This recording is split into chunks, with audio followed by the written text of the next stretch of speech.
Oke, terima kasih. Ini semua terjadi karena Presiden Jokowi tidak pernah belajar dengan baik demokrasi itu. Dia menghalangi oposisi. Dia tidak menginginkan ada pikiran alternatif. Itu dasarnya. Jadi kalau pantunnya apa tadi, pisang emas dibawa berlayar, istana cemas karena tak pernah belajar.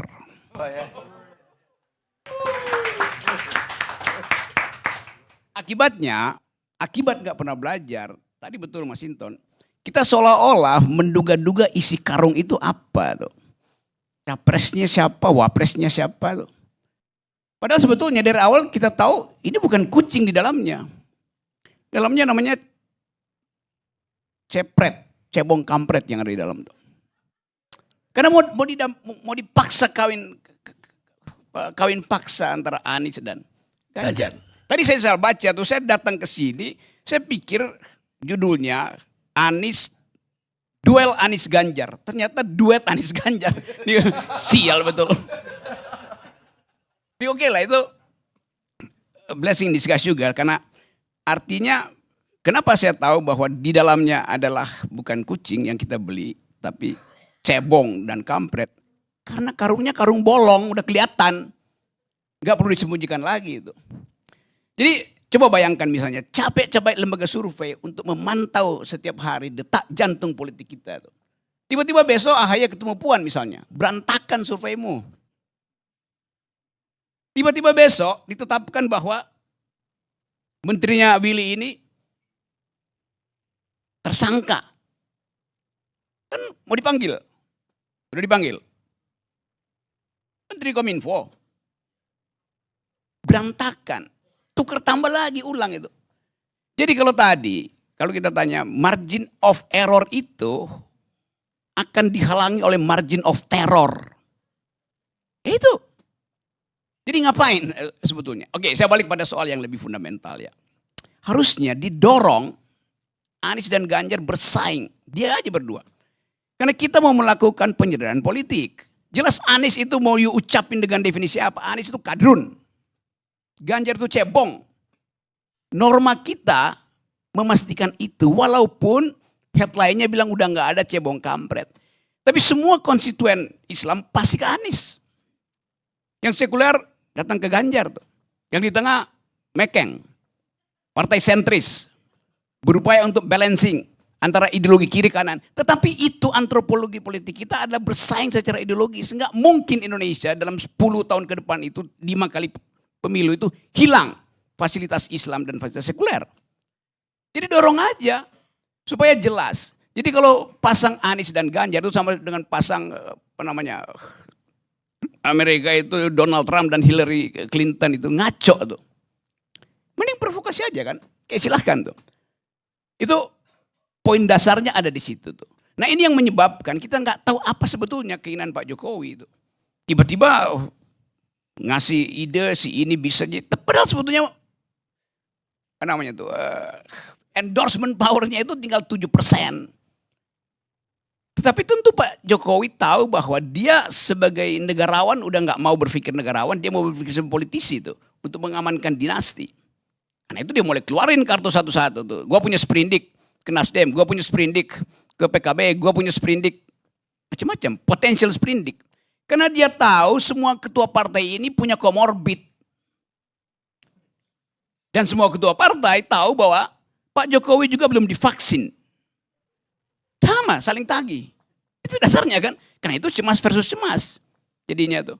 Di dalam keadaan itu kita nggak lihat ide untuk dipertengkarkan di medan debat tuh. Kegiatan politik istana apa sekarang? Atau partai politik lato-lato. Lato-lato, laki-laki tolol. Lama-lama tolol gitu. Karena nggak ada ide gitu. Kita mau lihat misalnya seandainya, coba kita uji. Apakah Anies mau batalkan IKN? Kan itu yang ditunggu tuh. Bagaimana mungkin? Demokrat pro IKN kok. PKS pro IKN. Nasdem pro IKN. Kan itu pertanyaan awal supaya ada etika itu. Karena pertaruhan kita adalah soal IKN. Karena itulah legasi Jokowi. Jadi kalau Jokowi mau bilang siapapun presidennya asal dia pro IKN, gue kasih sponsor tuh, gue kasih endorsement. Prabowo apalagi pro IKN pasti itu. Golkar pro IKN. Itu benchmarknya mau dihitung di situ. Pro apa enggak tuh? Anies bilang ya oke, ragu-ragu, jawab aja pro apa enggak. Kan ada presidennya tuh, Anies pro Pulau G.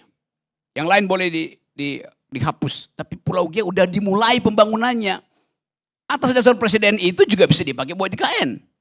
Pembangunan udah dimulai kok Pak Jokowi, kenapa mesti dilarang tuh? Tetapi ethical imperatif mau kita uji. Kalau mau bilang perubahan, lakukan sejak sekarang, ucapkan. Saya nggak akan IKN itu diteruskan. Supaya rakyat tahu bahwa yang dibeli dia itu adalah kucing, bukan kampret. Atau bukan cebong. Jadi ini yang saya maksud. Kita berupaya untuk menghidupkan kembali nalar publik itu. The use of public reason atau public use of reason. Nggak ada public use of reason itu. Yang ada kesakusuk beginian tuh. Yang setiap hari berubah kan. Jadi saya tidak cemas, bahkan saya berbahagia kalau terjadi kekerasan politik, pertarungan politik, kejahatan politik, biarin aja. Supaya ini betul-betul hilang nih bagian-bagian dungu dari transaksi politik kita. Tetapi pada saat yang sama saya cemas, ini ada Noel, Willy, Hers, Masinton. Semua adalah player ketika 98. Tetapi nggak bisa kasih batas. Bilang bahwa kami punya hak sejarah, kami mau susun ulang demokrasi Indonesia. Berdasarkan semangat di 98 tuh. Tapi kalian kan jadi antek doang dari senior-senior kalian kan. Ngapain coba? Ide apa yang ini kalian tunjukkan di situ tuh? Nah ini saya mau tegur sekeras-kerasnya teman-teman ini. Karena nanti kalau kita lupa apa yang disebut the very ideas of democracy, itu kita akan dipakai sebagai alat untuk tukar tambah. Jadi sekali lagi, ujian terakhir. Kalau pemilu tidak mungkin dilangsungkan dengan segala macam alasan tuh. Ekonomi memburuk, potensial, bukan lagi potensial, Rusia udah bilang perang dunia ketiga aja tuh. Lalu diputuskan pemilu akan ditunda. Lalu terjadi kekacauan di daerah yang sekarang sudah mulai. Para bupati udah siap-siap untuk merdeka sendiri kan. Suasana itu, suasana bara sekam. Kita semuanya sekarang duduk di atas rumput kering. Yang setiap kali kita puntung rokoknya Effendi Ghazali itu langsung terbakar seluruh republik ini kan. Kalau itu terjadi dan kita proyeksikan itu potensial terjadi. Mampu nggak Ganjar memimpin perubahan, melanjutkan Jokowi di tengah-tengah kekecewaan itu? Atau pertanyaan yang lebih strategis, mampu nggak Anies Baswedan memimpin perubahan di luar sistem elektoral? Mampu nggak tuh? Nggak bisa. Karena kita tahu watak Anies. Lebih mungkin kita minta Pak Surya Paloh jadi presiden di dalam keadaan krisis. Karena dia lebih mampu memimpin rakyat, memimpin massa itu dengan pidato segala macam tuh. Itu yang mesti kita bayangkan tuh. Kalau yang sekarang standar-standar tuh tiap hari gue baca survei itu gak ada gunanya tuh. Jadi point of interest kita kembalikan bahwa kita bangsa ini mau mengembalikan etika politik. Itu dasarnya tuh. Dan itu yang kita tuntut, saya dan Pendi ini berupaya terus minta 0% kan. Supaya gak ada kasakusuk. Kalau dari awal 0% gak ada kasakusuk begini. Jadi janji demokrasi itu yang saya tagih sekarang. Dari Hersi, dari Willy, Masinton, lu juga Noel tuh. Ucapin sesuatu bahwa kita adalah brainchild dari 98. Anak pikiran dari reformasi. Dan kita tuntut itu sekarang. Bikin batas itu. Nah kalau itu terjadi, gue dukung kalian berempat jadi calon presiden. Makasih. Tetap 0%. Pertanyaannya, setelah beberapa kali ketemu LBP, apa arahan LBP untuk Rocky Gerung? Dia minta arahan dari saya justru tuh. Apa yang mau terjadi? Karena LBP nggak tahu keadaan di bawah, dia cuma tahu data yang disebut sebagai big data tuh. Dan kita nggak tahu siapa yang supply data itu ke LBP. Itu dasarnya. Jadi soal semacam itu justru yang kita ingin pastikan bahwa ada orang sinis bahwa pasti Rocky Gerung diarahkan oleh LBP itu. Karena saya ngobrol dengan LBP. Pasti Rocky Gerung diarahkan oleh Yusuf Kalla. Saya ngomong dengan Yusuf Kalla. Pasti Rocky Gerung diarahkan oleh Mahfud MD. Karena saya ketemu mereka bicara itu. Pasti diarahkan oleh Gibran. Karena Gibran datang ke tempat saya tuh. Itu tai kucing semua itu. Yes. Saya nggak ada problem dengan itu. Jadi saya beroposisi dengan Presiden Jokowi. Ngapain beroposisi dengan pembantu-pembantu presiden? Konyol namanya.